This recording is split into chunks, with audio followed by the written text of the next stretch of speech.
अस्सलामु अलैकुम वरहमतुल्लाहि वबरकातुहू। उम्मीद करती हूँ कि आप सब अल्लाह के फ़ज़्ल व करम से खैर व आफ़ियत से होंगे।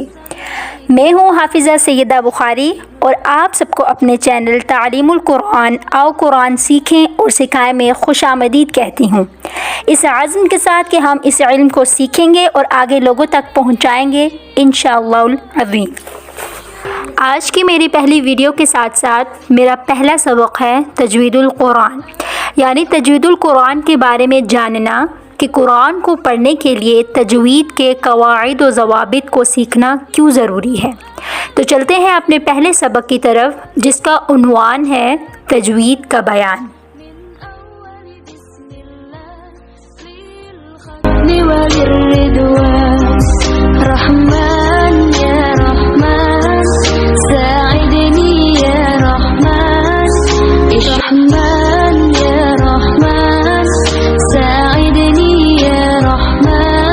बिस्मिल्लाहिर्रहमानिर्रहीम। तजवीदुल कुरान में सबसे पहले आपको कुरान पाक पढ़ने की फ़जीलत के बारे में बताया जाएगा और इस इल्म के हसूल का सबूत कुरान मजीद और अहादीस से साबित है। कुरान मजीद हदीस का कुछ मफ़हूम ऐसा है कि कुरान मजीद वो मुक़द्दस किताब है जिसकी तिलावत अज़ीम अजर व सवाब का बाइस है और इसका एक हर्फ पढ़ने से 10 नेकियां मिलती हैं। अटक अटक कर पढ़ने वालों को मुशक्क़त की वजह से गोया दुगनी नेकियां मिलती हैं और माहिर कुरान को क़यामत के दिन मुक़र्रब फ़रिश्तों की सफ़ में खड़ा किया जाए। कुरान मजीद अपने पढ़ने वालों के लिए क़यामत के दिन सिफारिशी बनकर आएगा। तिलावत कुरान का भरपूर अजर व सवाब इस अमर पर मौक़ूफ़ है कि तिलावत पूरे क़वाइद व ज़वाबित और उसूल व आदाब के साथ की जाए।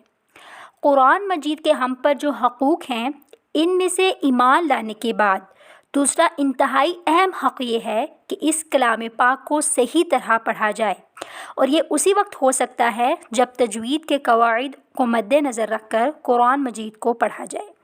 मिसाल के तौर पर अल्लाहु अलीमुन, अल्लाह जानने वाला है।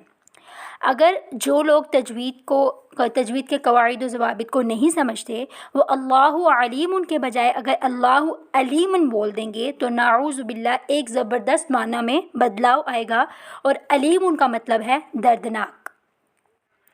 गोया इससे मालूम हुआ कि कुरान पाक की एक हर्फ की गलती पूरे मानी बदल कर रख सकती है। इसलिए हम सबको चाहिए कि कुरान पाक को पढ़ने के लिए सबसे पहले तजवीद के उसूलों को मद्देनज़र रखा जाए, उनको सीखा जाए और फिर कुरान की तिलावत की जाए। कुरान पाक को तो सब पढ़ते हैं, सब पढ़ना जानते हैं, लेकिन कैसे पढ़ना है, उसको समझकर कैसे पढ़ना है, ये बहुत कम लोग जानते हैं। अब कुछ आयात हैं कुरान पाक की, वो मैं आपके सामने बयान करती हूँ। फरमाने इलाही है वरत्तिलिल कुरान तरतीला, और कुरान को खूब ठहर ठहर कर पढ़ो। हज़रत अली रज़ी अल्लाह ताला अन्हु से जब तरतील के बारे में सवाल किया गया कि तरतील के क्या मानी हैं, तो आप रज़ी अल्लाह ताला अन्हु ने जवाबन फरमाया तजवीदुल हुरूफ़ी व मारिफ़तुल वक़ूफ़ी, यानी तरतील हुरूफ़ की तजवीद और वक़ूफ़ की पहचान को कहते हैं। एक और कुरान की आयत है जिसमें अल्लाह सुब्हानहु व तआला ने फरमाया अल्लज़ीना आतैनाहुमुल किताबा यतलूनहु हक़्क़ तिलावती, हमने जिन्हें किताब दी है वो इसकी तिलावत ऐसे करते हैं जैसे इसकी तिलावत करने का हक़ है। यहाँ तक तो हमने तजवीद की फ़जीलत के बारे में जाना है कि कुरान और हदीस में इल्म तजवीद क्या अहमियत रखता है। अब हम इल्म तजवीद के माना व मफ़हूम और मकसद को जानते हैं।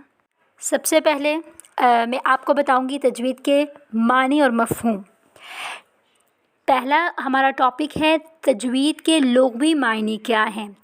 तजवीद के लुग़वी मायने किसी काम का उम्दा करना, उसको संवारना और निखारना है।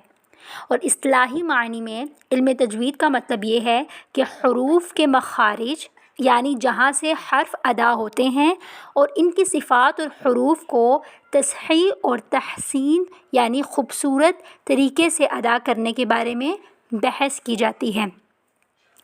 इल्म तजवीद में अलिफ़ से लेकर या तक 29 हरूफ हैं, क्योंकि इन्हीं के मुतल्लिक़ बहस की जाती है। اب نیکسٹ ہم بڑھتے ہیں اس علم کا مقصد کیا ہے۔ ہر علم کی کوئی نہ کوئی غرض و غایت اور مقصد ہوتا ہی ہے، ورنہ علم کا حصول بے سود ہوگا۔ اس علم کا مقصد یہ ہے کہ قرآن مجید کو اس نازل شدہ طریقے کے مطابق عربی لب و لہجہ میں تجوید کی پوری رعایت کے ساتھ صحیح طریقے سے پڑھا جائے اور غلط اور مجہول ادائیگی سے بچا جائے۔ اب اس علم کا حکم کیا ہے؟ اس علم کا حکم حاصل کرنا فرض کفایہ ہے اور قرآن پاک کو نازل شدہ طریقے کے موافق تجوید کے ساتھ پڑھنا فرض عین ہے۔ آج کے میرے عنوان تجوید کے بیان میں آپ نے تجوید کی فضیلت کے معنی و مفہوم کے بارے میں مختصراً جانا ہے، کیونکہ تجوید سیکھنے سے پہلے اس کی اہمیت و فضیلت سے آپ کو آگاہ کرنا ضروری تھا۔ کل انشاءاللہ اپنے دوسرے سبق میں ہم ڈائریکٹ نورانی قاعدہ سے شروع کریں گے، جس میں الف سے لے کے یہ تک حروف کی ادائیگی اور گرامر کے بارے میں بتایا جائے گا۔ امید ہے کہ آپ کو میرے اس کار خیر سے مستفیض ہوئے ہوں گے۔ آپ سب سے التماس ہے کہ دین کی تبلیغ میں میرا ساتھ دیں اور اس ویڈیو کو زیادہ سے زیادہ شیئر کریں۔ اسی کے ساتھ مجھے دیجیے اجازت، دعاؤں میں یاد رکھیے گا۔ انشاءاللہ ملتے ہیں اپنی نئی ویڈیو میں نئے عنوان کے ساتھ۔ فی امان اللہ۔